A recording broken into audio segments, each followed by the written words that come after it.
நம்ம என்ன பார்க்க போகிறோம்னா 9th ஸ்டாண்டர்ட் தமிழ் புக்கில் உள்ள லெசன்ஸ் ஃபஸ்ட்டு லெசனை வந்து இதில் பார்ப்போம்.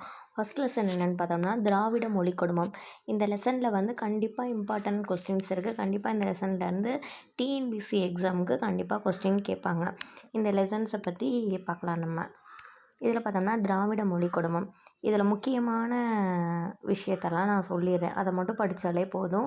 அன்வான்டாக புக்கை போட்டு படிச்சுக்கிட்டு இருக்கணும்னு அவசியமே கிடையாது. இம்பார்ட்டண்டான கொஸ்டினை நான் ஷேர் பண்ணுறேன். இதில் வந்து மொழியை பற்றி சொல்லியிருப்பாங்க. ஒரு மொழி வந்து எப்படிலாம் இருக்கும், ஒரு மொழினா எப்படி இருக்கும், இது எல்லா விஷயங்களையும் சொல்லியிருப்பாங்க.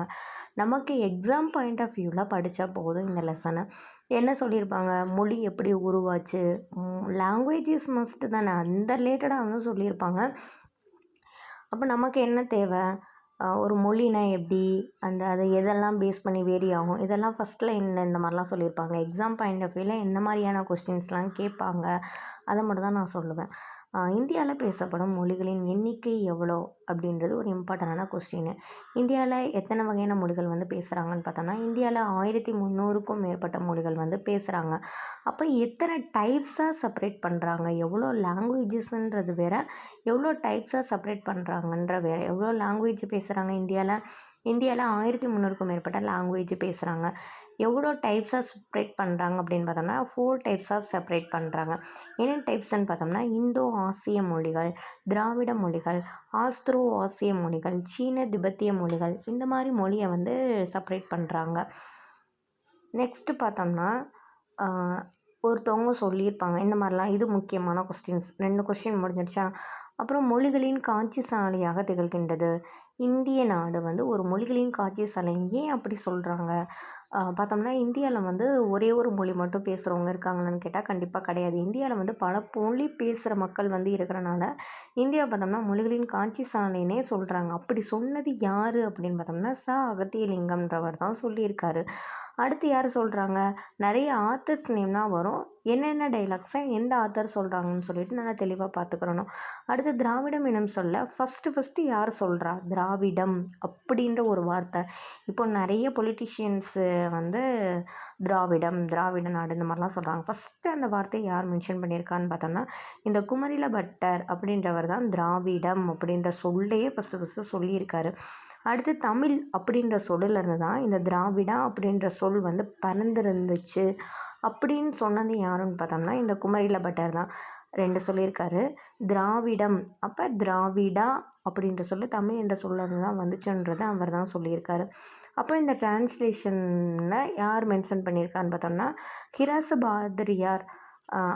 பாரதியார் வந்து என்ன சொல்கிறாருன்னு பார்த்தோம்னா, தமிழ்ன்றது தமிழா, ட்ரமிழா, திராவிடா இந்த மாதிரியான வேவில் வந்து மாறி இருக்கு, எக்ஸ்சேஞ்ச் ஆகிருக்குன்னு யார் சொல்லியிருக்கான்னு பார்த்தோம்னா, ஹிராசு பாதிரியார் அவர் வந்து சொல்லியிருக்காங்க. அப்புறம் நிறைய மொழி ஆய்வுலாம் பண்ணுறாங்க. நிறைய மொழிகள் ஆய்வு பண்ணுறாங்க. உண்மையுமே தமிழ் வந்து தனித்து இயங்கும் மொழி தானா, வேறு கலப்பு இருக்கா, இல்லை பிற மொழிகள்லேருந்து தோன்றியிருக்கா, இந்த மாதிரிலாம் செக் பண்ணுறாங்க. அங்கே பாருங்களேன், நான் ஹைலைட் பண்ணியிருக்கேன். தமிழ், கன்னடம், தெலுங்கு ஆகிய மொழிகள் சமஸ்கிருத மொழியிலேருந்து உருவானவை அப்படின்னு நிறைய பேர் சொல்லிக்கிட்டு இருக்காங்க. ஆனால் ஏன் அப்படி சொல்கிறாங்க, ரீசன் இல்லாமல் யாரும் சொல்ல மாட்டாங்கல்ல. அந்த மாதிரி சமஸ்கிருத மொழியிலேருந்து உருவாச்சு அப்படின்னு ஏன் சொல்கிறாங்கன்னா, வடமொழி சொற்கள் வந்து மிகுந்து இருக்காமா. அப்போ 18ஆம் நூற்றாண்டின் தொடக்கம் வரை இந்திய மொழிகள் அனைத்திற்கும் வடமொழியே மூலம் எனவும் அதிலிருந்து மற்ற மொழிகள் தோன்றி வளர்ந்தன எனவும் அறிஞர்கள் வந்து சொல்கிறாங்க. அது அவங்களோட ஃபால்ட்டு கிடையாது. இப்போது நிறைய மிக்சிங் ஆகிருக்கு இந்த லாங்குவேஜஸ் எல்லாம். அப்போது மேபி அந்த லாங்குவேஜஸ் தான் ஒரு மூல மொழியாக இருக்கலாம். அந்த மாதிரியான ஒரு தாட் வந்து இருந்திருக்கு அவங்கக்கிட்ட. அப்போ என்ன சொல்கிறாங்க, அப்போது வந்து ஒரு ஆத்தர் வராரு, அறிஞர் வில்லியம் ஜோன்ஸ்ன்றவர். வடமொழியை ஆராய்ந்து மற்ற ஐரோப்பிய மொழிகளோடு தொடர்புடையது வடமொழி. அப்போ ஐரோப்பிய மொழிகளில் செக் பண்ணி பார்த்துட்டு நார்மலான எல்லா அறிஞர்களும் என்ன சொல்கிறாங்க, இதில் வந்து நிறையா மொழி வந்து நிறைய மிக்சிங் ஆகியிருக்கு இந்த மாதிரிலாம் சொல்கிறாங்க. வில்லியம் ஜோன்ஸ் என்ன சொல்கிறாரு, வடமொழியே வந்து மற்ற ஐரோப்பிய மொழிகளோடு தொடர்புடையது அப்படின்னு ஃபஸ்ட்டு சொன்னது ஏன்னு பார்த்தோம்னா, இது முக்கியமான கொஸ்டின்ப்பா. வடமொழியை ஆராய்ஞ்சு பார்த்து மற்ற ஐரோப்பிய மொழிகளோடு தொடர்புடைய வடமொழியே மற்ற ஐரோப்பிய மொழிகளோட தொடர்பு இருக்குப்பா அப்படின்னு யார் சொல்கிறாருன்னா வில்லியம் ஜோன்ஸ் வந்து சொல்லிடுறாரு. அடுத்து யார் நிறைய மொழியியல் ஆய்வுகள்லாம் பண்ணுறாங்க, இந்த பாப் பிரஸ் கிரீம், இந்த 3 பேரும் சேர்ந்து மொழியியல் ஆய்வுகள் எப்போ பண்ணுறாங்க, 1816 பண்ணுறாங்க. அடுத்து என்ன யார் வர்றா, இந்த எல்லிஸ்ன்றவர் என்ன சொல்கிறாரு, தமிழ், தெலுங்கு, கன்னடம், மலையாளம் இந்த மொழிகள்லாம் ஒப்புமைப்படுத்தி இதெல்லாம் ஒரு தனியொரு மொழி குடும்பத்தை சேர்ந்ததுப்பா அப்படின்னு யார் சொல்கிறா அப்படின்னு பார்த்தோம்னா எல்லிஸ் என்ன சொல்கிறாங்க, தமிழ், தெலுங்கு, கன்னடம், மலையாளம் இந்த மொழிகளெல்லாம் ஒப்புமைப்படுத்தி இதெல்லாம் ஒரு தனியொரு மொழி குடும்பம்ப்பா அப்படின்னு சொல்கிறது வந்து எல்லிஸ். எல்லிக்குட்டி சொல்லிட்டு போயிடுச்சு. அடுத்து என்ன சொல்கிறாங்க, சொல்லிட்டு போயிட்டாங்களா. நெக்ஸ்ட் என்ன சொல்கிறாங்க, இந்த மொழிகள் எல்லாம் இவர் வந்து தனியொரு மொழி குடும்பம் சொல்லிட்டு போயிட்டாரு. அப்புறம் என்ன சொல்கிறாங்க, இது எல்லாமே தென்னிந்திய மொழிகள்னு சொல்லிட்டாரு. அப்போ இதெல்லாம் தனியொரு மொழி குடும்பம்னு சொல்லிட்டு இதெல்லாம் தென்னிந்திய மொழிகள்ப்பா அப்படின்னு சொன்னதும் எல்லிஸ் தான். இந்த மாதிரி நிறைய மொழிகள் ஆய்வுகள்லாம் பண்ணுறாங்க. அப்புறம் என்ன பண்ணுறாங்க, இந்த மொழிகள் அனைத்தையும் வந்து இணைத்து தமிழியன் அப்படின்னு பெயரிட்டதோடு ஆரிய மொழிகள்லேருந்து இதெல்லாம் வேறுபட்டதுன்னு ஹோக்கன் சொல்கிறாரு. ஹோக்கன் அவங்க தென்னிந்திய மொழிகள்னு சொன்னது யார், தமிழியன் சொன்னது யார், இந்த டிஃப்ரென்ஸ் பார்த்துக்கோங்க. தமிழியன் இந்த மொழிகளெல்லாம் ஒரு தமிழியன் சொன்னது வந்து ஹோக்கன் வந்து சொல்கிறாரு.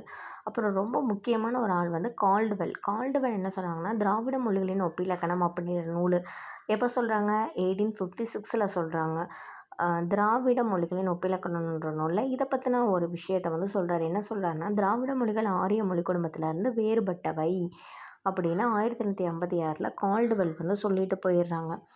அப்போ திராவிட மொழி குடும்பம் நிலவியல் அடிப்படையில் எத்தனை இதாக செப்பரேட் பண்ணுறாங்கன்னு பார்த்தோம்னா த்ரீ ஸ்டெப்பாக செப்பரேட் பண்ணுறாங்க. என்னென்னலாம் செப்பரேட் பண்ணுறாங்கன்னு பார்த்தோம்னா, தென்னிந்திய மொழிகள், நடுதிராவிட மொழிகள், வடதிராவிட மொழிகள்னு செப்பரேட் பண்ணுறாங்க அவங்க.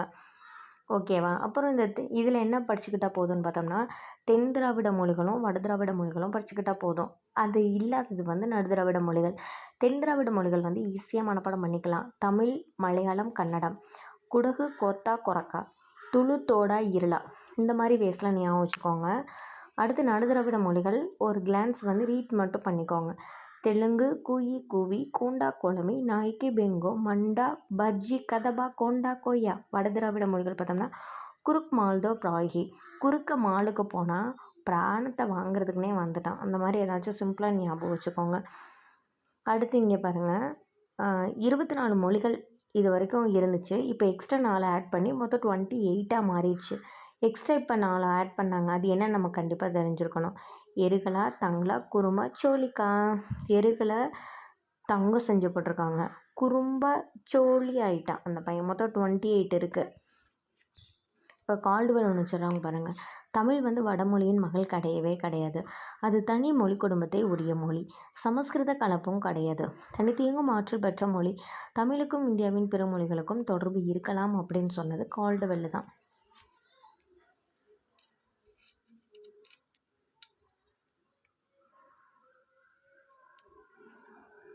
அப்புறம் இந்த தமிழ் இதெல்லாம் இருக்குல்ல, இதை ஒரு கிளான்ஸ் வந்து ரீட் பண்ணிக்கலாம்.